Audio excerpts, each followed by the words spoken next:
Welcome back. ఇక ఆంధ్రప్రదేశ్లో assembly సమావేశాలు ఉత్కంఠగా మారాయి. ఫిబ్రవరి 24 నుంచి బడ్జెట్ సెషన్స్ ప్రారంభం కానున్నాయి. 3 వారాల పాటు శాసనసభ సమావేశాలు జరిగే అవకాశం ఉంది. అయితే అందరి దృష్టి జగన్మోహన్ రెడ్డి పైన పడింది. ప్రతిపక్ష హోదా ఇస్తేనే అసెంబ్లీకి వస్తానన్నారు జగన్మోహన్ రెడ్డి. అసెంబ్లీలో మాట్లాడేందుకు తమకు సమయం ఇవ్వడం లేదన్నారు వైసీపీ ఎమ్మెల్యేలు. మీడియా ద్వారానే ప్రజా గొంతుగా వినిపిస్తామన్నారు జగన్. దీంతో ఆయన కోరినట్లుగా కూటమి సర్కార్ టైం ఇస్తుందా లేదా అనే చర్చ జరుగుతోంది. రైట్, ఆంధ్రప్రదేశ్లో అసెంబ్లీ సమావేశాలు ఉత్కంఠగా మారాయి. ఫిబ్రవరి 24 నుంచి బడ్జెట్ సెషన్స్ ప్రారంభం కానున్నాయి. 3 వారాల పాటు శాసనసభ సమావేశాలు జరిగే అవకాశం ఉంది. అయితే అందరి దృష్టి జగన్మోహన్ రెడ్డి పైన పడింది. ప్రతిపక్ష హోదా ఇస్తేనే అసెంబ్లీకి వస్తానన్నారు జగన్మోహన్ రెడ్డి. అసెంబ్లీలో మాట్లాడేందుకు తమకు సమయం ఇవ్వడం లేదన్నారు వైసీపీ ఎమ్మెల్యేలు. దీంతో ఆయన కోరినట్టుగా కూటమి సర్కార్ టైం ఇస్తుందా లేదా అనే చర్చ జరుగుతోంది. దీనిపై మరింత సమాచారం మా రిపోర్టర్ క్రాంతి లైవ్ ద్వారా అందిస్తారు. క్రాంతి.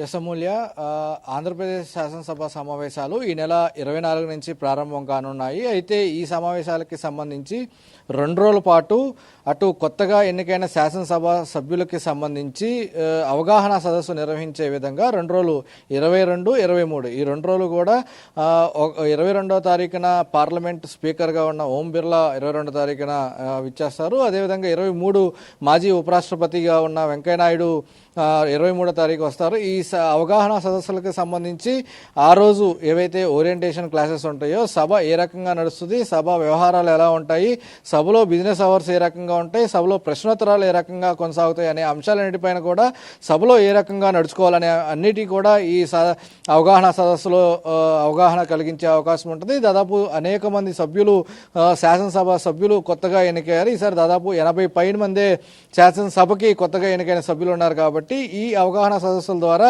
సభ సజావుగా సాగేలాగా, సభ హుందాగా సాగేలాగా ఈ ఓరియంటేషన్ క్లాసులు ఉపయోగపడతాయి అంటూ కూడా అటు స్పీకర్ అనేక మార్లు చెప్పారు. దానిలో భాగంగానే 2 రోజుల పాటు శాసనసభ సమావేశాలు ప్రారంభంకు ముందు 2 రోజుల పాటు ఈ అవగాహన సదస్సులు నిర్వహిస్తున్నారు. దాంతోపాటు అటు శాసనసభకు సంబంధించి 24 నుంచి ప్రారంభం అవుతున్నాయి. ఇప్పటికే గతంలో జరిగిన శాసనసభ సమావేశాలకి అటు ప్రతిపక్ష పార్టీకి సంబంధించిన ఎమ్మెల్యేలు అంటే వైసీపీకి చెందిన ఎమ్మెల్యేలు కొంతమంది గైర్హాజరు అవడం, దాంతోపాటు జగన్ కూడా గైర్హాజరు అవడంతో ఈసారి శాసనసభ సమావేశాల కన్నా హాజరయ్యి ప్రజల తరపున అటు ప్రతిపక్షంగా అటు ప్రభుత్వానికి సంబంధించి ప్రజా సమస్యల్ని అసెంబ్లీలో ప్రస్తావించాలంటూ కూడా ఇప్పటికే అధికార పార్టీ నుంచి అనేక సార్లు విజ్ఞప్తి చేసినప్పటికీ కూడా జగన్ కూడా దానికి కౌంటర్గా బదులిచ్చిన పరిస్థితి అయితే ఉంది.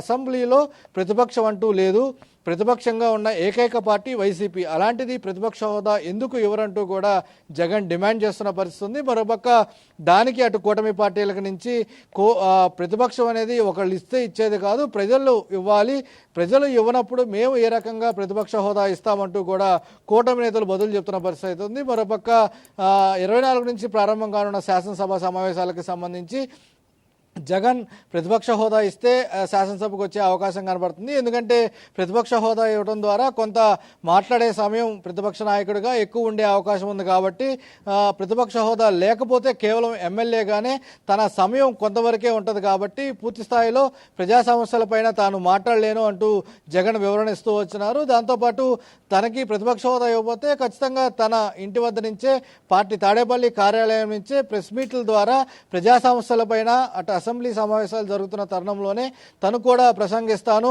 ఏదైతే అసెంబ్లీలో తనకి సమయం లేదో ఆ సమయం అంతా కూడా అక్కడ తీసుకుని ప్రజా సమస్యలపైన తను మాట్లాడతాను, మీడియాను ఉపయోగించుకుంటూ ప్రజా సమస్యలపైన తను మాట్లాడతానంటూ కూడా జగన్ చెప్పుకొస్తున్న పరిస్థితి అయితే ఉంది. మరోపక్క ఈరోజు విప్పులకు సంబంధించిన ప్రభుత్వ విప్పులందరూ కూడా సమావేశం ఏర్పాటు చేసుకుని ఖచ్చితంగా జగన్ ఈసారన్నా సరే తన ఎమ్మెల్యేలతో హాజరయ్యి ప్రజల సమస్యల్ని అసెంబ్లీ వేదికగా చర్చించాలంటూ కూడా వాళ్ళు విజ్ఞప్తి చేసిన పరిస్థితి అయితే ఉంది.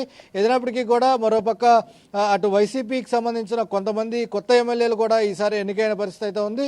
11 మంది అంటే జగన్ రాబోతే అసెంబ్లీకి సంబంధించి వైసీపీ ఎమ్మెల్యేలు కూడా హాజరవుతారా లేదా అనేది కూడా కొంత సందిగ్ధంలో ఉన్న నేపథ్యంలో ఇటు కూటమికి సంబంధించిన ఎమ్మెల్యేలు కూడా కొంత వైసీపీకి సంబంధించిన ఎమ్మెల్యేల పైన కొంత ఆసక్తికరమైన వ్యాఖ్యలు చేస్తున్న పరిస్థితి అయితే ఉంది. అటు గన్నవరం శాసనసభ్యులుగా ఉన్న యార్లగడ్డ వెంకట్రావు వైసీపీ ఎమ్మెల్యేల పరిస్థితి చూస్తే జాలే పారేస్తుంటూ కూడా కొన్ని ఆసక్తికరమైన వ్యాఖ్యలు అయితే చేశారు. దాంతోపాటు ఈసారన్న జగన్ అంటే ప్రజల దగ్గర నుంచి వినతులు తీసుకుంటున్నారు, కానీ ఆ వినతులు ఏ రకంగా పరిష్కారం చేస్తారు, అటు స్పీకర్కి ఇస్తారా లేదంటే ఏ రకంగా తన సొంత నిధులతో పరిష్కారం చేస్తారనేది కూడా క్లారిటీ లేదు. కాబట్టి అసెంబ్లీకి వచ్చి అసెంబ్లీ వేదికగా ప్రజల సమస్యల్ని గళమెప్పాలంటూ కూడా జగన్కి విజ్ఞప్తి చేసిన పరిస్థితి అయితే ఉంది. కాబట్టి ఏ రకంగా ముందుకు సాగుతారు, జగన్ ఏ రకమైన నిర్ణయం తీసుకుంటారనేది కూడా కొంత ఉత్కంఠభరితంగా మారింది.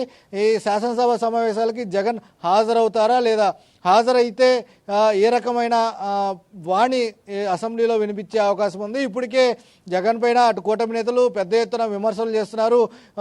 కూటమి ప్రభుత్వం వచ్చిన తర్వాత రెండోసారి, ఇది మూడోసారి ఆ శాసనసభ సమావేశాలు ప్రారంభం కాబోతున్నాయి.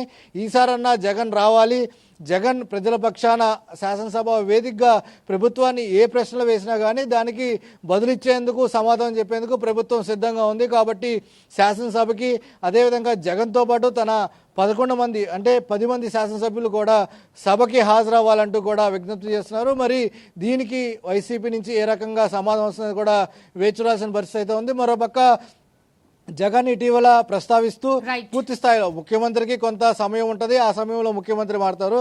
కాబట్టి కూటమిలో 3 పార్టీలు కలిసి ఉన్నాయి కాబట్టి ప్రతిపక్ష పార్టీ లేదు. కాబట్టి అందుకనే మేము డిమాండ్ చేస్తున్నాము, ఉన్న ఏకైక ప్రతిపక్ష పార్టీగా వైసీపీని గుర్తించి ప్రతిపక్ష హోదా ఇవ్వాలంటూ కూడా డిమాండ్ చేస్తున్నాం. కాబట్టి ప్రతిపక్ష హోదా ఇచ్చినప్పుడు ఖచ్చితంగా కొంత ఎక్కువ సమయం వస్తుంది. కాబట్టి ఎక్కువగా ప్రజా సమస్యలపైన మేము ప్రభుత్వాన్ని ప్రశ్నించే అవకాశం వస్తుంది. కాబట్టి ఆ హోదా, ప్రతిపక్ష హోదా ఇస్తేనే ఖచ్చితంగా అసెంబ్లీకి వస్తా ఉంటూ కూడా స్పష్టం చేస్తున్న నేపథ్యంలో ప్రభుత్వం ఏ రకంగా ఇప్పటికే దానికి సంబంధించి అనేక రకాలుగా స్పందించిన పరిస్థితి అయితే ఉంది, వాటికి సంబంధించి కౌంటర్ ఇచ్చిన పరిస్థితి అయితే ఉంది. మరి ఈసారన్నా శాసనసభకి అటు వైసీపీ తరపున ఉన్న ఎమ్మెల్యేలు హాజరవుతారా లేదా వేచి చూడాల్సిన అవసరం అయితే ఉంది. Amulya. Right, thanks for the updates Kranti.